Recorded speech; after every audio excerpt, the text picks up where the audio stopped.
श्री राधे राधे, श्री राधे राधे, श्री राधे राधे। हे प्रभु, हे हरिनाम कृष्ण जगन्नाथ प्रेमानंद, तुम्हारी जय। साधको, जब करोड़ों करोड़ों वीडियोस तुम्हारे फोन पर क्रिंज शॉर्ट्स रील्स जिसमें नग्नता, फुहड़ता और भोंडा मनोरंजन हो, उसमें घिरे हुए हो और उसके बाद भी तुम यहां तक पहुंचे हो, ये कोई सामान्य बात और संयोग की बात नहीं है।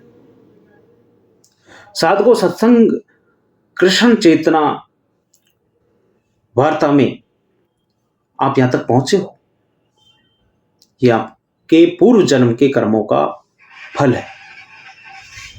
हमने पिछले वीडियो में कर्म योग के सिद्धांत की बात की थी और कर्म योग के सिद्धांत में हमने बात की थी कि जो तुम कर रहे हो वो तुम्हारे हाथ में है, तुम्हारे कर्म तुम्हारे हाथ में है। तुम ये काम कर सकते हो, दूसरा छोड़ सकते हो, लेकिन जो कर्म कर रहे हो उसका फल तुम्हारे हाथ में नहीं है। वो प्रभु देगा, कितना देगा, किस इंटेंसिटी के साथ देगा, कब देगा, ये सब उसके हाथ में।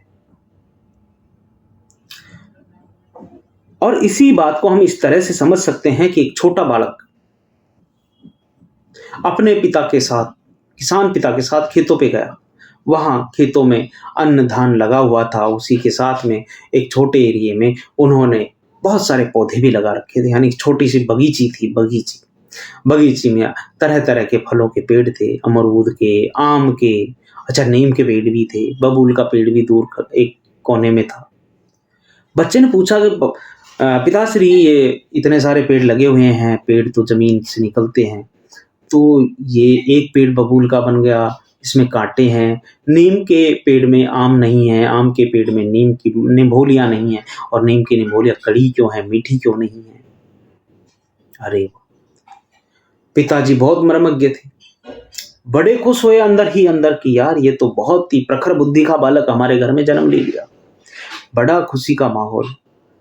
बच्चे से रहा नहीं गया, बच्चे ने और पूछा कि पापा, आपने ये 3 तरह के जो आम के पेड़ लगाए हैं, एक में अल्फांसो आम आ रहे हैं, एक में सफेदा, एक में लंगड़ा आम,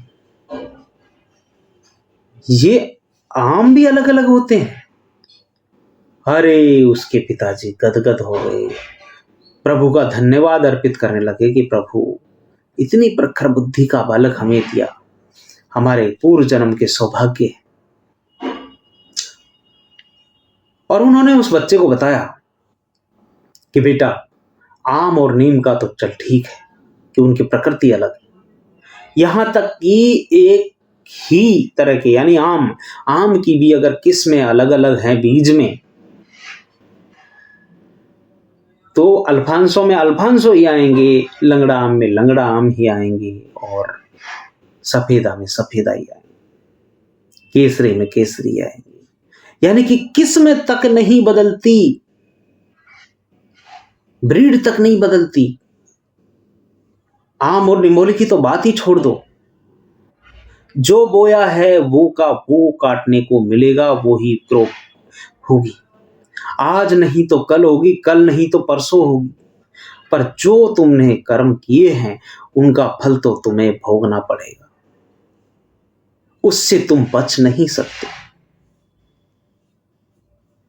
जब अल्फांसो आम के बीज बोने पर लंगड़ा आम नहीं आ सकता, जबकि आम का पौधा बोया है, और लंगड़े आम में अल्फांसो नहीं आ सकते, तो तुम कैसे ये बात मान करके चल सकते हो कि तुम कितने भी बुरे कर्म कर लो और सब कुछ अच्छा अच्छा होने लगेगा। ये प्रकृति है महाराज, तुम्हें सिर्फ कर्म करने की छूट दी है कि तुम किस तरह के कर्म कर सकते हो। कर्म फल उस प्रभु के हाथ में है और वो निश्चित मिलते हैं, और उसमें उनके हाथ से कभी कोई हेर फेर नहीं हुआ। इस पीढ़ी में ना तो अगली पीढ़ी में मिलेगा ही मिलेगा। तो भगवान कृष्ण का संदेश ये है कि परोपकार की भावना के साथ अपने गृहस्थ जीवन को निभाओ। मैं कभी नहीं कहता कि शादी मत करो, शादी करो, गृहस्थ जीवन में आओ, क्योंकि जो आदमी सन्यासी है, अरे हर आदमी प्रेमानंद बाबा थोड़ी हो सकता है, वो तो महान है, भगवान स्वरूप है। राधे राधे, राधे राधे। मैं फैन हूँ बाबा प्रेमानंद का, तो हर आदमी बाबा प्रेमानंद नहीं हो सकता। तमाम बाबा ऐसे हैं जिनकी शादी नहीं हुई, जिन्होंने ज़िंदगी में मेहनत नहीं की, वो ज़िंदगी में कुछ कर नहीं पाए और मजबूरन बाबा बन गए। बाबा बाय चॉइस और बाबा मजबूरी में बनना, दोनों में फ़र्क होता है। तो बाय चॉइस अगर कोई बनता है तो वो समाज का कल्याण करता है, समाज की उन्नति में साधक होता है, उस प्रभु के संदेश को प्रसारित करने में वो अपनी भूमिका निभाता है। और मैं कभी नहीं कहता कि तुम शादी मत करो, शादी करो, गृहस्थ जीवन में जाओ, उससे देश की इकोनॉमी बूस्ट हो, 4 चीज़ें एक्स्ट्रा तुम्हें भी ज़रूरत होंगी। अरे जिस आदमी ने शादी नहीं की उसकी ज़रूरतें क्या है? देश की उन्नति रुक जाती है भाई, उसकी इकोनॉमी बूस्ट नहीं कर पाती, इसलिए शादी करना ज़रूरी है। जब शादी करोगे, 2 बच्चे होंगे, दोनों को अलग-अलग घर चाहिए होंगे, तो मेहनत करेंगे। भगवत गीता यही तो कहती है कि कर्म करो। कभी नहीं कहा भगवत गीता में कि कर्म मत करो। कर्म करना भगवान श्री कृष्ण का उपदेश है। और मैं उसके भगवान कृष्ण के संदेश के रूप में यही कहना चाहता हूँ कि मेरा उद्देश्य है कि आप पढ़ रहे हैं, जॉब कर रहे हैं, या कुछ सीख रहे हैं, या कोई परोपकार का काम कर रहे हैं, उसमें कर्म करना कितना इम्पोर्टेंट है, कितना महत्वपूर्ण है। कर्म करो, पैसे कमाओ, सद्भक्ति में लगाओ, अच्छी संगति में रहो, अच्छे माहौल में रहो, अच्छा माहौल बनाओ। प्रभु तुम्हारी हर पल साथ, प्रभु तुम्हारा कल्याण करेंगे।